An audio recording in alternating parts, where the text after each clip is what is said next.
ہم کریں گے ہر مظلوم کی حمایت۔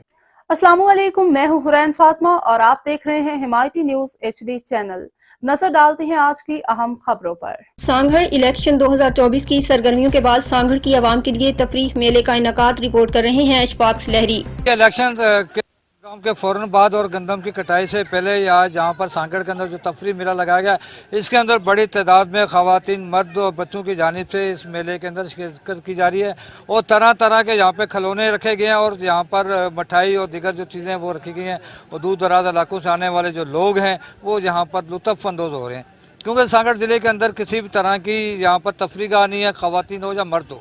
دیکھنا یہ ہے کہ یہاں پر پیپلز پارٹی کے ایک بار پھر سندھ کے اندر حکومت قائم ہو گئی ہے۔ شازیہ تامری سانگھڑ سے جیت گئی ہیں، علاؤالدین جونے جو بھی سانگھڑ سے پیپلز پارٹی کے ٹکٹ پر جیت گئے ہیں، جہاں سے 4 جو MP ہیں وہ پیپلز پارٹی کے ٹکٹ پر یہاں سے کامیاب ہوئے ہیں۔ دیکھنا یہ ہے کہ سانگھڑ کی عوام کے لیے شازیہ تامری اور پیپلز پارٹی کی حکومت آنے والے دنوں کے اندر تفریح کے حوالے سے کیا اقدامات کرنے جا رہے ہیں، کیا ان کے لیے یہاں پر پارک بنانے کے ساتھ ساتھ کوئی تفریح گاہیں بناتے ہیں یا نہیں بناتے، یہ سوال ہوگا آنے والے دنوں کے اندر پیپلز پارٹی کی حکومت سے۔